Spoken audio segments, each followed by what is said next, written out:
BTTH Kaisar Api, episode 213.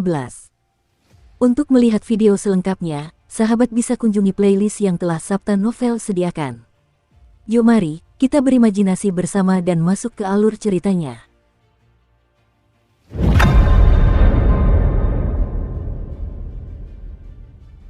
Boom, pada saat ini, suara memekakkan telinga perlahan keluar dari hutan kematian. Apa itu? Tak jauh dari hutan kematian, sekelompok orang berjalan perlahan, dan orang yang berbicara adalah Xuanmu, pangeran ketiga dari keluarga kerajaan Xuanling, yang juga merupakan orang yang paling disayangi oleh Raja Xuanling. Konon, Raja Xuanling kemungkinan besar akan melewati rintangan bersamanya. Melapor kepada pangeran ketiga, tempat itu milik hutan kematian. Itu adalah salah satu tempat Xuan Tiantian dan dunia hantu bertarung. Pergerakan tadi sangat mengerikan. Mungkin itu disebabkan oleh masuknya manusia kuat untuk memburu dan membunuh monster. Ayo kita jalan-jalan. Seorang pengikut tertawa. Ya, Xuanmu menyetujui dengan lembut. Aura itu sangat kuat. Tepat ketika Xuanmu selesai berbicara, seorang pria berpakaian hitam di sampingnya berkata dengan waspada. Ayo pergi, teman-teman Aula Surgawi Fenxiangge, kali ini, mari kita lihat seberapa sombongnya kalian. Xuanmu meliriknya, lalu pergi dari sana tanpa berhenti. Xuanmu meninggalkan keluarga kerajaan Xuanling kali ini, dan tentu saja dikirim oleh Raja Xuanling untuk mempersiapkan beberapa hal di suatu tempat. Hei, aku memenuhi harapan, dan peringkat surgawi alam kaisar telah selesai. Saat ini, di hutan kematian, Xiaoyan bergerak perlahan, merasakan batu jiwa raksasa di tubuhnya, kegembiraan meluap, lalu ia menghadap Xiaomu. Bicaralah pada Raja Naga Emas. Pada saat ini, batu jiwa melayang dengan tenang di alam jiwa, seolah-olah sedang mengambil langkah dalam evolusi, yaitu beberapa perubahan aneh akan terjadi. Pada saat ini, dengan mengandalkan kekuatan jiwa dari alam kaisar surgawi kesempurnaan agung, Xiaoyan cukup percaya diri untuk langsung membunuh pembangkit tenaga listrik tingkat menengah kaisar Do bintang 7, dan bahkan dengan mengandalkan kekuatan jiwanya saja, layak untuk bertarung melawan kaisar Do bintang 8. Tingkat surgawi kaisar sudah sempurna, dan hanya selangkah lagi dari kekuatan jiwa negeri dongeng. Tapi jika kau ingin benar-benar melangkah ke negeri dongeng, aku khawatir kekuatannya juga perlu mencapai peri petarung. Ingat, ya, hantu Raja Naga Emas itu melayang di kehampaan sambil menggaruk kepalanya. Ya, memang, meskipun kekuatan jiwaku saat ini telah mencapai puncak alam kaisar, jika aku ingin maju ke tingkat alkemis, itu sangat bergantung pada kekuatanku sendiri, kata Xiaoyan. Menurut tebakan Xiaoyan, apoteker tingkat ketiga Tiandixuan tingkat pertama tingkat kaisar sesuai dengan kekuatan jiwa tingkat fana kaisar dan Do di bintang pertama hingga 3, sedangkan apoteker tingkat kedua Tiandixuan sesuai dengan kekuatan jiwa tingkat alam kaisar dan dewa pertarungan bintang 4, 5, 6, 7, dan seterusnya. Meskipun kekuatan Xiaoyan saat ini telah mencapai puncak alam kaisar, tetapi jika dia ingin melangkah ke puncak sebenarnya dari alkemis kelas 3 dari pangkat kaisar, saya khawatir kekuatan minimumnya adalah mencapai kaisar pertempuran bintang 9. Tapi itu sudah cukup, level alkemis, kekuatannya sudah cukup, dan itu akan meningkat secara alami. Sekarang, kekuatan jiwa yang dahsyat itu tak terkalahkan di antara para sejawat. Xiaoyan tersenyum perlahan. Bagus. Raja Naga Emas dan Xiao Muxiao menatap Xiaoyan dengan senyum di wajah mereka, dan beberapa kekhawatiran di hati mereka pun sirna. Paman Si, leluhur Xiaomu, kalian, apakah kamu akan pergi? Setelah beberapa saat, Xiaoyan masih bertanya. Baiklah, sudah hampir waktunya. Raja Naga Emas tiba-tiba terdiam ketika ditanya oleh Xiaoyan, tetapi Xiaomu menamparkan hantu Raja Naga Emas dengan tangannya dan berkata, tapi sebelum kau pergi, membantumu menembus kekuatan jiwamu bisa dianggap sebagai harapan kecil untuk anakmu, kata Xiao Muzaidu. Ngomong-ngomong, energi emas iblis darah di dalam tubuh. Setelah beberapa saat, Raja Naga Emas menerobos dan berkata, Paman Si, melihat bagaimana Raja Naga Emas, yang selalu sombong, tampak sangat aneh hari ini, Xiaoyan tidak bisa menahan rasa sakit. Darah setan Ki emas, itulah cara seorang Gorevin yang kuat, bagaimana bisa muncul pada orang ini.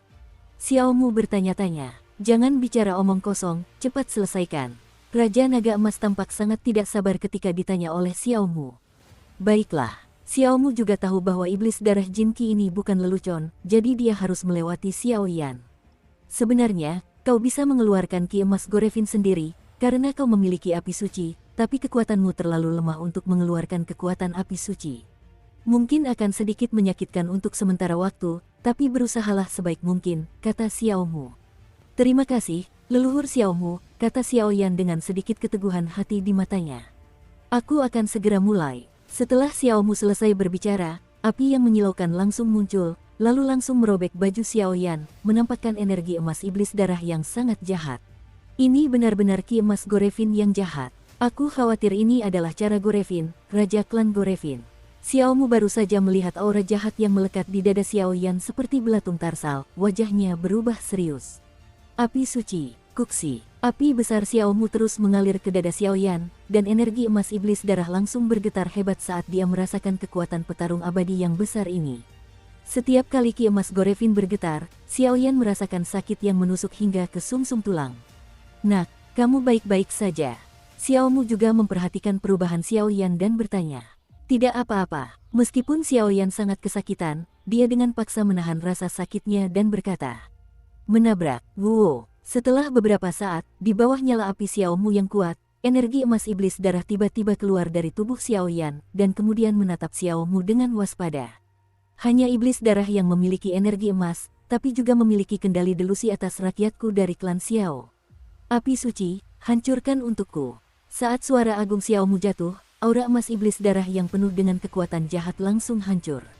Dan tepat ketika energi emas iblis darah menghilang, di suatu tempat di tempat gelap keluarga kerajaan Xuanling, sebuah suara jahat berkata, energi emas iblis darah yang kutanamkan pada orang itu ternyata telah dihapus. Meskipun energi emas iblis darah itu tirani, orang macam apa Xiao Mu? Kekuatan Xiao Mu sangat tirani. Pada puncaknya, ia mungkin memiliki kekuatan abadi bertarung bintang 4 atau bahkan bintang 5. Bahkan jika kekuatannya saat ini kurang dari 10, sangat mudah untuk menghadapi energi emas iblis darah. Energi emas iblis darah belum sepenuhnya hilang, tubuh Xiao Yan pun kembali normal, lalu ia terengah-engah. Anak ini, sangat baik, kata Xiao Mu perlahan. Tampaknya mudah untuk mengeluarkan energi emas iblis darah sekarang, tetapi jika menyangkut rasa sakit yang tak manusiawi seperti itu, jika itu adalah Xiao Mu, dia mungkin tidak akan memiliki tekad seperti Xiao Yan, jadi dia tentu saja memuji Xiao Yan. Karena masalahnya sudah selesai, maka kita sudah waktunya pergi. Xiao Mu melirik Raja Naga Emas dan Xiao Xuan, lalu menatap Xiao Yan. Leluhur Xiao Mu, Paman Raja Jinlong, leluhur Xiao Xuan, kata Xiao Yan dengan hidung masam. Sejak menerobos benua Doki dan datang ke sini, jika bukan karena bantuan pamannya, Raja Naga Emas, aku khawatir aku tidak akan berada di tempatku sekarang. Jadi, kebaikan Xiao Yan kepada Raja Naga Emas secara mengejutkan sama dengan Yao Lao di benua Doki dulu. Pria yang baik ingin berada di segala arah. Sampai jumpa lagi, aku akan memberitahumu semua yang ingin kau ketahui. Tapi sebelum itu, kau harus berlatih dengan baik. Raja Naga Emas tersenyum, tetapi suaranya agak tercekat. Murid ini dengan hormat mengirim 3 senior. Pupil mata Xiao Yan memerah, hidungnya masam, dan dia berlutut dengan paksa.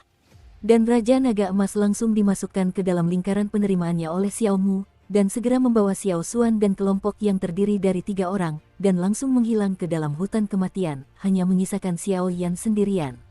Keheningan itu berlangsung selama beberapa menit, lalu Xiao Yan nyaris tak berdiri, menatap ke tempat Paman Raja Naga Emas menghilang, lalu bergumam.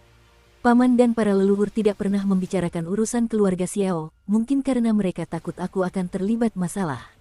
Tapi sejauh yang kutahu, hilangnya klan Xiao pasti ada hubungannya dengan pusat dunia manusia, dan pusat dunia manusia adalah keberadaan manusia terkuat. Aku butuh kekuatan. Pupil mata Xiao Yan menegang lagi. Dia butuh kekuatan. Kita butuh kekuatan untuk melindungi skala warna. Kita perlu menemukan Suner untuk menemukan Zukun dan kekuatan mereka untuk menyelamatkan klan Xiao mereka. Kau tidak bisa membuat pria gemuk besar dalam sekali gigitan, jadi sekarang lebih baik aku menghadapi kompetisi sekte berikutnya. Kalau begitu pergilah ke Suner dan Santo Abadian. Setelah itu, mungkin kita bisa pergi ke tempat suci yang melindungi klan Xiao kita untuk mendapatkan sesuatu kembali. Xiao Yan mengepalkan tinjunya dan berkata terus terang. Mendapati sebuah ide dalam hatinya, dia segera bangkit, alih-alih berdiam di sana, dia pun menuju ke pintu keluar hutan kematian. Ini adalah bagian terluar dari benua Xuanling, bagaimana aku bisa kembali? Tiba-tiba, Xiao Yan tampak memikirkan sesuatu, dan tersenyum pahit. Ngomong-ngomong, aku dengar dari wakil kepala aula tadi kalau ada segel di sekitar hutan kematian yang menyegel pintu masuk ke alam hantu. Kalau ada susunan teleportasi, kau bisa kembali ke paviliun pembakaran dupa dengan ini. Masih ada beberapa hari lagi sebelum kompetisi sekte dibuka sepenuhnya. Kuharap itu akan tepat waktu. Setelah Xiaoyan selesai berbicara, ia mengatur napas dan menuju pintu masuk segel dunia hantu. Kota Loyan, sebuah kota kecil yang masih tersisa di hutan kematian di ujung terluar benua Xuanling. Populasi kota kecil ini hanya beberapa ratus orang, tetapi yang tidak diketahui orang awam adalah bahwa kota ini sebenarnya adalah penduduk paviliun dupa terbakar, karena letaknya di sini sangat dekat dengan segel tertentu di alam hantu, dan juga satu-satunya cara untuk pergi ke tanah tersegel di pintu masuk alam hantu. Oleh karena itu, paviliun Fenxiang telah menyiapkan susunan teleportasi di sini.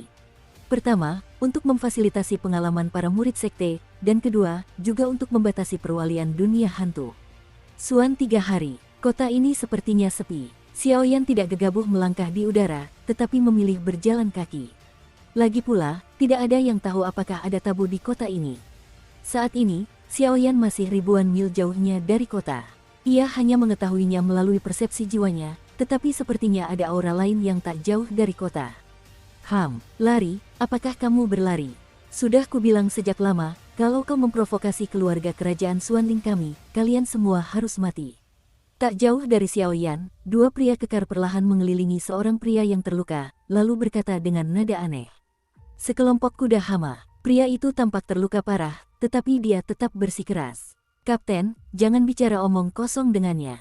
Selesaikan masalah ini sesegera mungkin, lalu kembalilah menemui pangeran ketiga. Persaingan sekte kali ini pasti sedikit lebih meriah.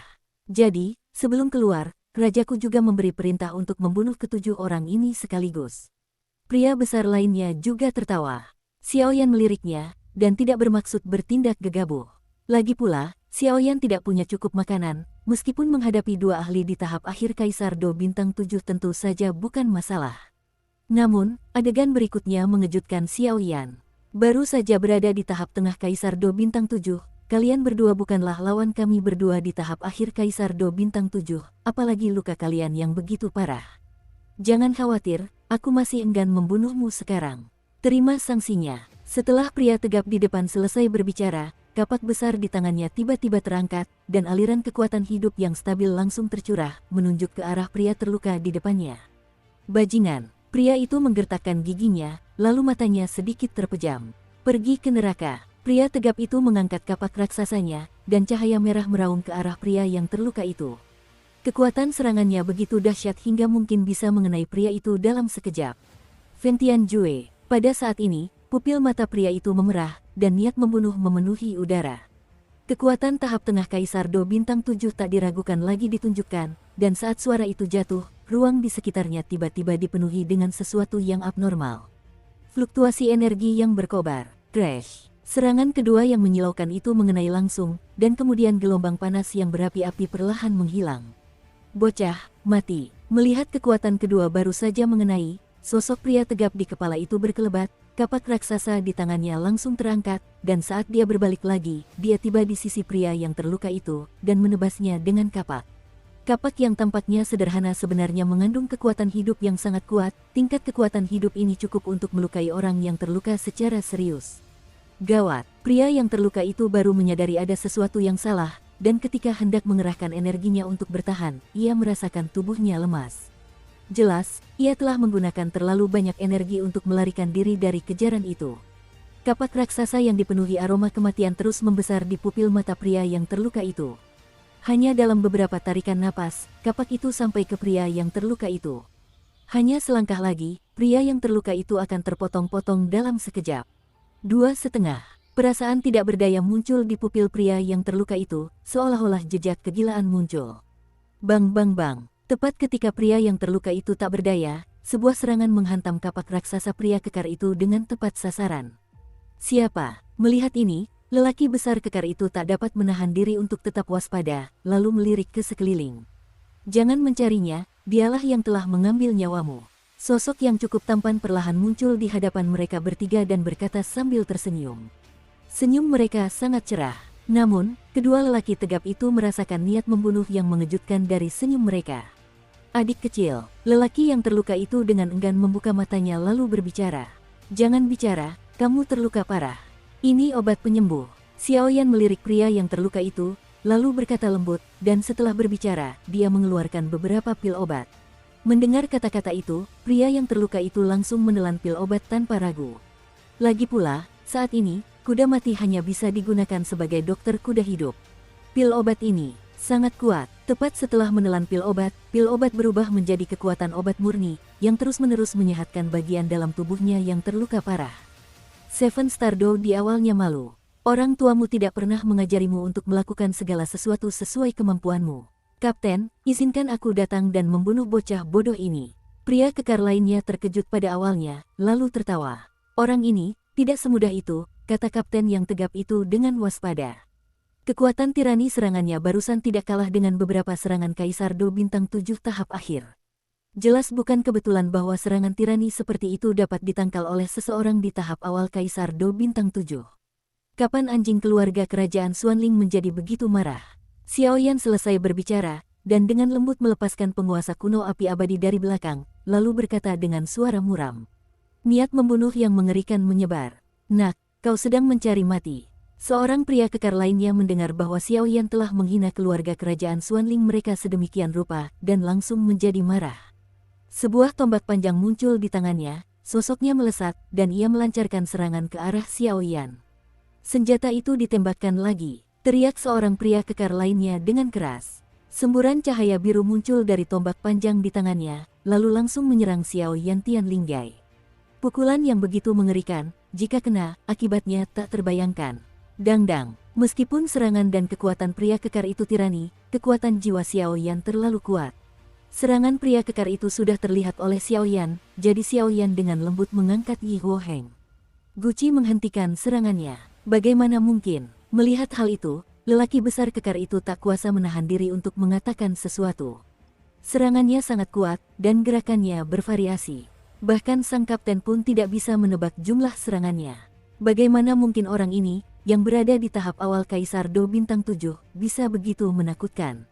Ayo kita naik bersama, kalau tidak, kau takkan punya kesempatan. Xiaoyan mengangkat penguasa kuno Yi Huoheng, dan langsung mendorong pria tegap itu mundur beberapa kaki. Aku menyerang kiri, kau menyerang kanan, dan memutuskan untuk tidak membiarkan kedua orang ini melarikan diri, kalau tidak kita semua akan mati. Keduanya saling berpandangan, lalu kapten yang tegap itu mengatakan sesuatu, dan kemudian ada jejak kejahatan dalam diri mereka berdua. Kekuatan, untuk benar-benar berkolusi dengan ras jahat dari luar wilayah, aku sangat mengagumimu. Kalau begitu, ayo bermain denganmu. Api berwarna kaki tiba-tiba muncul di sekujur tubuh Xiaoyan. Dan api kaki ini baru saja muncul, yang langsung membuat kedua pria kekar itu merasa tidak nyaman. Brengsek, kapten, api macam apa ini? Begitu kuatnya sampai tak bisa dipadamkan, kata bawahan lainnya. Ini seharusnya api yang menahan kekuatan di tubuh kita, berhati-hatilah. Jalan. Setelah kapten yang tegap itu selesai berbicara, dia langsung mengambil alih pimpinan. Kekuatan kedua orang ini seharusnya hanya berada di tahap tengah Kaisar Do Bintang 7.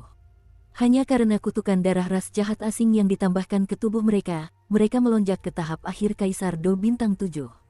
Tapi kekuatan yang meroket ini terlalu mengambang. Sudut mulut Xiaoyan bergerak.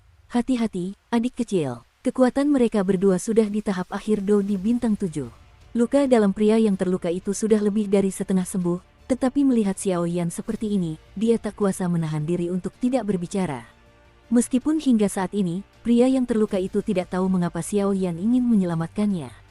Nak, ikut campur urusan sendiri bisa membunuhmu, kata kapten berbadan tegap itu. Lalu kapak raksasa di tangannya menghantam Xiaoyan, dan sebuah kapak raksasa berukuran 100 meter meraung. Di atas kapak itu tidak hanya ada suhu yang sangat tinggi, tetapi juga kekuatan jahat yang sangat lemah. Dan kekuatan jahat Xiaoyan tidak asing baginya, sepertinya itu adalah kekuatan para Gorevin. Kaki pertama penguasa pemecah langit 7 lapis. Penguasa renang 3 langkah. Api suci berwarna kuning kaki muncul di tubuh Xiaoyan, dan dia mendengus pelan. Dukung terus channel YouTube Sabta Novel. Dan saat suara Xiaoyan jatuh, kecepatannya benar-benar meroket, menerobos pengepungan kapten kekar itu dalam waktu singkat, dan kemudian melaju menuju pria kekar lainnya. Tujuan Xiaoyan sangat sederhana. Bunuh yang lemah terlebih dahulu, baru hadapi yang kuat. Dengan kekuatan jiwa yang luar biasa, Xiaoyan tahu bahwa meskipun dua orang di depannya sama-sama berada di tahap akhir Kaisar Do Bintang 7, kekuatan kapten yang kokoh itu bisa dikatakan berada di puncak tahap akhir Kaisar Do Bintang 7, sementara yang satunya baru saja mencapainya. Jadi, wajar saja jika ada yang perlu dikorbankan. Tidak bagus. Pria besar yang tegap itu memperhatikan serangannya melayang ke udara dan segera menyadari sesuatu. Matanya tiba-tiba beralih ke sisi lain dirinya dan berteriak, "Hati-hati." Terlambat. Kaki kedua. Ombaknya setinggi 1000 kaki. Sebuah suara riang terdengar perlahan. Dan suara itu baru saja terdengar, dan tiba-tiba, di ruang ini, bayangan-bayangan besar yang tak terhitung jumlahnya muncul, dan kemudian tiba-tiba bergabung bersama, muncul di tangan Xiaoyan, dan mereka terbelah dengan satu kaki, yang sungguh mengguncang bumi. Blok, dengan pukulan yang begitu dahsyat, pria kekar itu tak sempat terkejut dan bertahan, ia pun tewas seketika, tak tersisa sedikit pun buih. "Bajingan, pergilah ke neraka." Melihat bawahannya langsung hancur, Kapten kekar itu meraung marah. "Jangan khawatir, sebentar lagi giliranmu." Xiaoyan mengambil kembali penguasa kuno api abadi dan menghadapi orang ini. "Bajingan sialan bajingan." Pria besar yang kekar itu menggunakan 3 bola berturut-turut, menunjukkan betapa marahnya dia. "Wah, aku tidak mau pakai benda itu, kau yang memaksaku." Setelah pria kekar itu selesai bicara, noda darah misterius yang memancarkan aura jahat yang tak terhitung jumlahnya tiba-tiba muncul di telapak tangannya. Di atas noda darah itu, lingkaran kejahatan dan aura yang sangat menjijikkan merasuki. "Kutukan darah kelas 2, kata Xiaoyan dengan ekspresi tidak stabil. "Sejak reruntuhan bulan terang, saya samar-samar tahu bahwa keluarga kerajaan Xuanling tampaknya telah berkolusi dengan klan jahat asing, tetapi Xiaoyan tidak pernah membayangkan bahwa cara kolusi klan jahat asing ini begitu menyeluruh sehingga bahkan pemimpin tim sekecil itu memiliki darah kutukan. Segel kekaisaran, Kai." Kapten kekar itu tampaknya tidak tahu bahwa itu adalah kutukan darah, jadi dia bergumam. Dan saat kapten yang tegap itu selesai berbicara, kutukan darah berubah menjadi kekuatan yang menyilaukan, yang terus-menerus berkumpul di tubuhnya. Pada saat yang sama, kekuatannya juga meroket. Dalam waktu singkat, ia menembus tahap akhir Kaisar Do Bintang 7 dan mencapai tingkat kesempurnaan Kaisar Do Bintang 7, tetapi napasnya penuh dengan kejahatan. "Nak, menderitalah." Pria besar kekar yang kekuatannya meroket berkat penggunaan kutukan darah itu mengangkat kapak raksasa di tangannya dan berkata dengan galak kepada Xiaoyan. "Sebelumnya, mungkin aku akan bingung, tetapi sekarang kekuatan jiwa yang besar itu dipadukan dengan api suci yang menahan ras jahat di luar wilayah itu. Hanya Do di bintang 7 saja sudah lengkap. Apa yang kau takutkan?" Pupil mata Xiaoyan menunjukkan jejak api yang membara, lalu ia menggenggam erat penguasa kuno api abadi di telapak tangannya, dan api suci yang menyilaukan terus bermunculan. Api suci yang menyilaukan muncul, dengan aura samar yang menekan kekuatan pria tegap itu. "Ling Tianzan." Kapak hitam besar milik lelaki kekar itu menebas Xiaoyan.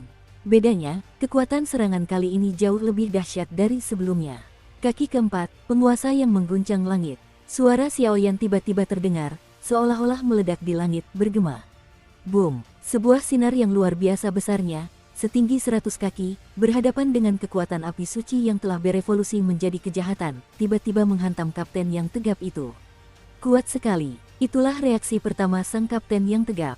Sekalipun ia menggunakan segel kaisar untuk memperkuat kekuatannya, ia tampaknya tak sebanding dengan pria di depannya. Lebih baik pergi dulu, orang ini terlalu kuat. Niat untuk mundur muncul di hatinya, dan dia segera melancarkan serangan kedua, dan segera bersiap untuk melarikan diri. Huang Kuan, murka surga. Tepat ketika kapten kekar itu teralihkan, sebuah serangan jiwa mematikan diam-diam menghantam pusat jiwa sang kapten kekar. Saat berikutnya, kapten tegap pria besar itu jatuh dari udara seperti anjing mati, dan seluruh tubuhnya acuh tak acuh. Guntur berarti membunuh tahap akhir Do di bintang 2 bintang 7, orang kecil yang kuat. Dan wajah pria yang terluka itu juga menjadi serius dan gembira saat ini. "Huhu." Xiaoyan menggelengkan kepalanya saat melihat mereka berdua terbunuh oleh serangannya sendiri tanpa meninggalkan ambiguitas apapun. Xiaoyan pada dasarnya waspada, dan tentu saja ia tidak akan membiarkan musuh seperti itu lolos. Karena hubungan mereka buruk, mereka hanya bisa membunuh mereka sepenuhnya, kalau tidak mereka akan merepotkan di masa depan. Dari dua lelaki tegap itu, salah satu lelaki tegap itu telah dibunuh oleh Xiaoyan, dan tak ada sampah yang tersisa, sedangkan kapten lelaki tegap lainnya terluka parah oleh Xiaoyan, dan dia tak ada bedanya dengan orang mati. Faktanya, Xiaoyan tidak menyangka kekuatannya telah meroket sedemikian rupa. Adapun akar penyebab lonjakan ini, itu adalah kekuatan jiwa. Kekuatan jiwa telah mencapai tingkat kaisar, sehingga kekuatan hidup dan bahkan keterampilan bertarung yang ditampilkan saat ini beberapa kali lebih kuat dari sebelumnya. Jadi kedua pria kuat ini di tahap akhir kaisar pertarungan bintang 7 mati dengan sangat salah. Xiaoyan memang memiliki kekuatan hidup tingkat tertinggi, tetapi Xiaoyan menemukan bahwa kekuatan hidup tingkat tertinggi ini tampaknya tidak sekuat kaisar miliknya atau bahkan api suci, jadi wajar saja jika ia jarang menggunakannya. Namun, itu tidak bisa lepas dari kekuatan hidup. Bagaimanapun, kekuatan hidup adalah fondasi bagi terobosan di masa depan, jadi sejak kekuatan hidup lahir, Xiaoyan telah menyimpannya. Berani bertanya siapa nama adik laki-laki itu? Pria yang terluka itu sangat terkejut setelah melihat Xiaoyan menggoda dan membunuh kedua pria kekar itu dengan mudah. Kalian pasti tahu kalau dua orang di depan mereka adalah orang kuat di tahap akhir Kaisar Do Bintang 7, jadi dibunuh oleh orang di depan mereka pasti sangat mengejutkan bagi orang yang terluka itu. Orang-orang biasa yang berada di tahap awal Kaisar Do Bintang 7 dapat dengan mudah membunuh dua orang kuat Kaisar Do Bintang 7 di tahap akhir, yang mengerikannya hanya orang yang terluka itu sendiri yang mengetahuinya. Ditambah lagi, menambahkan nada bicara Xiaoyan terhadap dua keluarga kerajaan Xuanling tadi, pria yang terluka itu menduga bahwa orang ini pasti mempunyai banyak keluhan terhadap keluarga kerajaan Xuanling. Tidak heran jika pria yang terluka itu berpikir demikian. Lagi pula, Xiaoyan hampir terbunuh saat berendam di kolam kekaisaran Xuanling, dan keluarga kerajaan Xuanling memiliki hubungan yang buruk dengan Paviliun Fenxiang dan keluarga Medusa. Keluarga Medusa sekarang adalah ratu dan juga istrinya sendiri, jadi wajar saja jika ada banyak hal yang membuat mereka memiliki dendam mendalam terhadap keluarga kerajaan Xuanling. Namaku Xiaoyan, kata Xiaoyan lembut sambil menghampiri pria yang terluka itu dan membantunya berdiri. Xiaoyan, pria yang terluka itu menatap Xiaoyan dengan penuh semangat dan langsung merasa sedikit malu. Ia tidak tahu obat apa yang dijual Xiaoyan di dalam labu, tetapi setelah mendengar namanya, ia berseru. Apakah itu Xiaoyan yang berhasil berkultivasi di aula Paviliun Fenxiang dan memecahkan rekor gua kultivasi? Pria yang terluka itu jelas gelisah dan berkata, "Ya, kakak senior, seharusnya dia dari Istana Surgawi, kan?" Xiaoyan setuju lalu bertanya, "Lumayan, lumayan." Pria yang terluka itu merasa lega ketika mendengar kata-kata itu. Tidak heran Xiaoyan baru saja menyadari bahwa dirinya sedang ditipu dan diabaikan, lalu kembali setelah memamerkan harta karun Istana Surgawi. Hubungan mereka memang seperti keluarga. Xiaoyan, karena ini keluarga, aku tidak akan bertele-tele, aku akan langsung mengatakannya. Wajah pria yang terluka itu tiba-tiba berubah serius dan dia berkata, "Kakak senior, tolong beritahu aku." Xiaoyan menatap pria ini dengan sungguh-sungguh, dan langsung menyadari bahwa sesuatu mungkin telah terjadi. "Namaku Duan Yu, dan akulah orang terlemah di antara 7 orang di Istana Surgawi," kata pria yang terluka itu perlahan. Ternyata itu kakak senior Duan Yu. Xiaoyan mengepalkan tinjunya dan tersenyum. Xiaoyan tentu saja pernah mendengarnya ketika ia berada di paviliun pembakaran dupa tentang 7 orang di Istana Surgawi.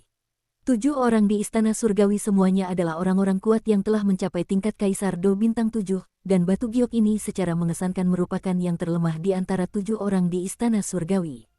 Namun, bahkan yang terlemah sekalipun memiliki kekuatan tingkat menengah Kaisar Do Bintang 7. Sedangkan kakak laki-laki terkuat di Istana Surgawi, konon kekuatannya mendekati kesempurnaan Kaisar Do Bintang 7.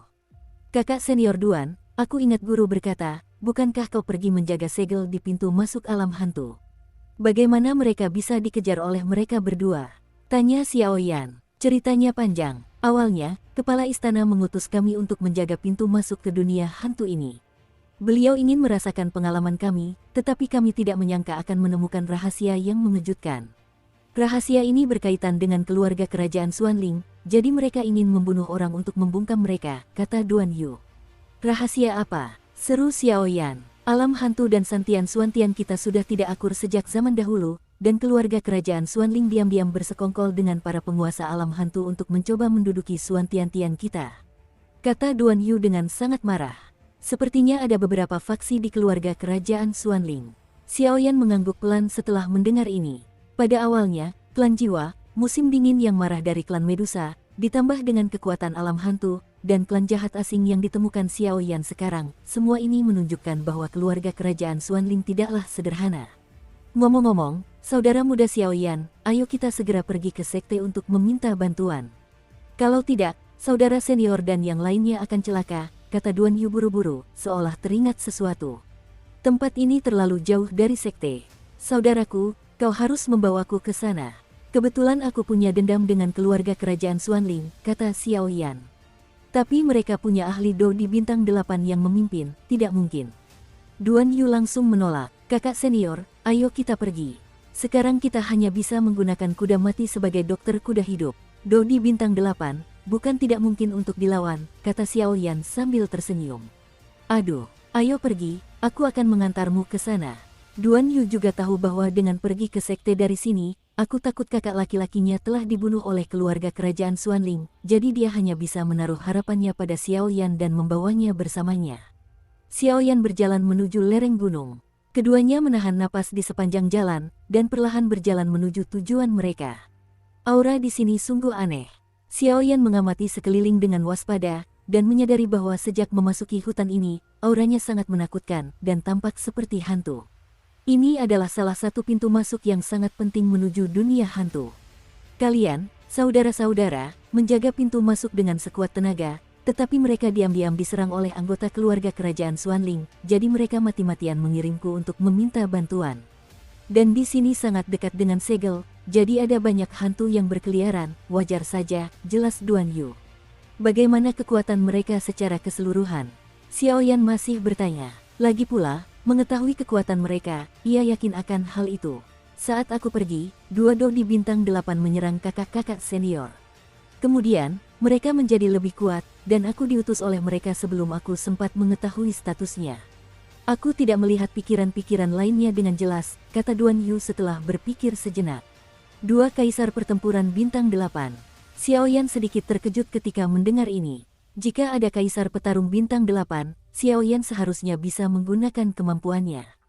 Jika ada dua, akan merepotkan. Kakak tertua melukai kaisar Do bintang 8 dengan serius, jadi mereka seharusnya hanya punya satu kaisar Do bintang 8 yang bisa bertarung. Tapi kakak tertua juga terluka parah, kata Duan Yu. Kalau begitu, biarkan mereka melihat. Orang-orangku dari paviliun pembakaran dupa tidak mudah diganggu. Setelah Xiao Yan selesai berbicara, dia langsung pergi bersama Duan Yu menuju ke kedalaman hutan, di mana pintu masuk ke dunia hantu tempat segel itu berada. Hehe, pangeran ketiga, melihat penampilannya, keenam orang di istana surgawi seharusnya tidak mampu bertahan lama. Di hutan pegunungan yang agak gelap, dikelilingi oleh massa udara gelap, dan sepotong udara muncul di dalamnya. Bagian tengah ruang terbuka itu luasnya sekitar 100 meter. Terdapat sebuah sumur kering di tengahnya. Sumur kering itu terbenam ke dalam tanah. Kepala sumur yang menonjol berbentuk persegi, dan sebuah rune misterius tersembunyi di tepinya perlahan merayap, dan di balik kerimbunan itu, tampaknya menekan sesuatu yang hampir saja muncul. Ditambah lagi di muara sumur menyemburkan ki hantu tersebut tampak sangat gelap, sangat menyeramkan dan mencekam. Saat itu di sekeliling sumur kering itu, 6 sosok tengah duduk di tanah, jari-jari mereka menempel di jantung, dan dengan erat mengepung sumur kering itu. Sinar cahaya yang menyilaukan pada keenam orang itu membentuk formasi aneh, yang mengelilingi sumur kering dengan rapat. Namun, keenam orang itu memiliki beberapa bekas luka dengan tingkat keparahan yang berbeda-beda, dan napas mereka agak tersengal-sengal, jelas mereka terluka dengan tingkat keparahan yang berbeda-beda. Saya tidak ingin ini berlangsung lama. Ketujuh orang ini harus mati, kalau tidak mereka akan dibiarkan begitu saja. Ketika seorang murid muncul di paviliun Fenxiang, itu akan menjadi bencana bagi keluarga kerajaan Xuanling kita, kata pangeran ketiga Xuanmu dengan sungguh-sungguh. Mengenai Yin Yintong, Xuanmu masih memiliki ingatan yang segar. Ia menolak untuk membiarkan orang jenius seperti itu muncul di paviliun Fenxiang. Terakhir kali, ia menghabiskan hampir sebagian besar kekuatan keluarga kerajaan Xuanling mereka untuk melenyapkan Yin Yintong secara paksa, meskipun masalah ini masih berlangsung. Orang-orang di paviliun pembakaran dupa tidak mengetahui apa-apa, tetapi Xuanmu juga takut. Menurut tebakan Xuanmu, Raja Xuanling akan mengumumkan pengunduran dirinya setelah bermain cukup lama. Pada saat itu, kursi Raja Xuanling akan menjadi miliknya sendiri, jadi ia harus menyingkirkan paviliun dupa yang terbakar. Pangeran ketiga, tenanglah, hanya satu dari ketujuh orang itu yang lolos, dan yang lolos adalah yang terlemah di antara ketujuh orang itu. Aku sudah mengirim 2 ahli Do Emperor bintang 7 tahap akhir untuk memburu mereka. Aku yakin itu tidak akan lama. Pasti berhasil, kata pria berbaju hitam itu. Semuanya tergantung pada wakil kepala. Xuanmu meliriknya, dan tahu bahwa status 2 orang di depannya tidak rendah, dan dia akan menjadi tangan kanannya di masa depan, jadi dia tidak bertanya apa-apa. Dua orang di depan mereka secara mengesankan adalah kapten kedua dari Legiun Elang Serigala, 3 legiun utama keluarga kerajaan Xuanling. Selain kepala dan wakil kepala, keduanya dianggap sebagai yang terkuat di antara Korps Elang Serigala. Nama asli keduanya telah dihapus, tetapi nama sandinya diadopsi, yaitu Kepala Serigala dan Naga Serigala. Pada tahap awal Dou di bintang 8. Tapi harus kuakui, kekuatan ketujuh orang di Istana Surgawi itu sungguh di luar dugaanku. 2 kaisar tempur bintang 8 kita, 3 kaisar tempur bintang 7 yang berhasil, dan 5 kaisar tempur bintang 7 di tahap akhir dari barisan besar seperti itu hampir mengalami kecelakaan, kata pria berbaju hitam itu. Naga Serigala terluka parah oleh kakak laki-laki Tiandian, dan kehilangan kekuatan bertarungnya, jadi dia hanya bisa berkultivasi di samping. Kali ini, jika bukan karena bantuan kedua kapten, aku khawatir akan sangat sulit untuk menaklukkan ke-6 orang ini. Setelah masalah ini selesai, manfaatnya tentu akan datang dari kalian semua, kata Xuanmu kepada sekelompok orang kuat di sekitarnya. Tercela, saat itu, di antara 6 orang yang mengelilingi sumur, hanya perempuan itu yang berbicara pelan, suaranya penuh rasa jijik. Sekelompok 7 orang dari mereka diserang oleh orang-orang Kaisar Xuanling. Jika bukan karena dukungan formasi kuat yang ditinggalkan Zhu Jin di akhir, saya khawatir mereka akan menjadi kura-kura dalam guci Kaisar Xuanling. Hei, konon, Luan Yu di kuil paviliun Fenxiang secantik bidadari. Saat aku melihatnya hari ini, kecantikannya sungguh sesuai dengan reputasinya. Xuanmu tersenyum menanggapi rasa jijik wanita itu, tanpa rasa tidak senang. Nama wanita ini adalah Luan Yu, dia adalah pembangkit tenaga listrik peringkat kelima di aula hari ini, dan dia juga merupakan tahap tengah dari Kaisar Dou bintang 7. Luan Yu mengenakan tule untuk memamerkan lekuk tubuhnya yang anggun. Akibat cedera tersebut, pipinya merona kemerahan, dan ia menambahkan gaun lembut agar terlihat seperti boneka porselen yang ada di dalam lukisan. Xuanmu, keluarga kerajaan Xuanlingmu ternyata berkolusi dengan dunia hantu. Kau melanggar aturan Xuantian Santian kami. Jika masalah ini dikembalikan ke sekte, kau pasti akan mati. Saat ini, Xuanmu sepertinya menyadari pandangan Xuanmu. Tatapan Luan Yu salah, dan pria lapar ketiga itu berkata, nama pria ini adalah Huang Kong, dan dia adalah pembangkit tenaga listrik peringkat ketiga di kuil surga, dan kekuatannya telah mencapai tahap akhir Kaisar Dou bintang 7. Jangan khawatir, masalah ini sudah tersebar kembali, karena kalian semua harus mati. Dan kau benar-benar memberitahuku aturannya. Itu konyol. Semua aturan dibuat oleh yang kuat. Selama kekuatannya cukup, aturan itu bisa diubah. Xuanmu mendengar kata-kata itu dan mencibir tak percaya. Kamu, Luan Yu dan Huang Kong saling melotot ketika mendengar kata-kata itu. Tenanglah, atur napasmu, dan jangan biarkan orang ini memengaruhi pikiranmu. Jika formasi kita dipengaruhi oleh pikirannya, bisa jadi jalan masuk ke dunia hantu akan hilang, dan kemudian mereka akan benar-benar berhasil melalui konspirasi dan tipu daya mereka. Saat itu, pria yang menjadi yang pertama di antara keenamnya itu hanya sebuah pernyataan yang meremehkan. Aku sudah diajari. Melihat ini, kelima saudara senior lainnya mengangguk. Ketujuh orang itu telah melalui banyak hal bersama, jadi tentu saja mereka benar-benar percaya satu sama lain kali ini. Mu Tianyuan, jangan berpikir bahwa kakak seniormu dari Istana Surgawi dapat menyelamatkanmu dari bahaya kali ini. Kali ini, kau bukan hanya akan mati, tetapi ketika pasukan dunia hantu berbaris menuju Xuantian Santian, kau juga akan mati di paviliun dupa terbakar. Xuanmu mendengus dingin. Ini tidak membuatmu khawatir. Jika kau ingin membuka segelnya, kau harus melangkahi tubuhku, kata kakak senior terkemuka itu dengan ringan, tetapi kebanggaan yang tersirat di balik kalimat itu tak dapat disembunyikan. Kau masih keras kepala saat hendak mati, berikan padaku. Xuanmu tak kuasa menahan diri untuk berkata dingin ketika mendengar ini. Pangeran ketiga, mengapa kita tidak menunggu? Formasi ini benar-benar aneh. Jika dipaksakan untuk menerobos, aku khawatir akan menyebabkan banyak kerugian. Pria berbaju hitam di seberang, Wolf Tu, berkata, jelas para ahli yang dibawa kali ini adalah tulang punggung keluarga kerajaan Xuanling mereka, Wolf Tu. Tentu saja, aku tidak ingin kalah tanpa alasan. Berikan padaku, aku akan menanggung kerugiannya. Setelah Xuanmu selesai berbicara, sebuah gulungan hitam tiba-tiba muncul di telapak tangannya, dan gulungan itu dipenuhi dengan hantu-hantu yang sangat tebal. Asalkan benda ini dilempar ke pintu masuk segel dunia hantu, maka segelnya akan hancur total, dan kemudian para ahli dari benua sungai darah dunia hantu akan memasuki Xuan Santian. Kakak tertua, kakak ketujuh, apakah dia akan kembali? Pada saat ini, bahkan Huang Kong tidak bisa menahan diri untuk bertanya. Ya, Sebelum kakak laki-laki itu sempat berbicara, Luan Yu, yang berada di sebelahnya, berbicara dengan lembut, suaranya penuh ketegasan.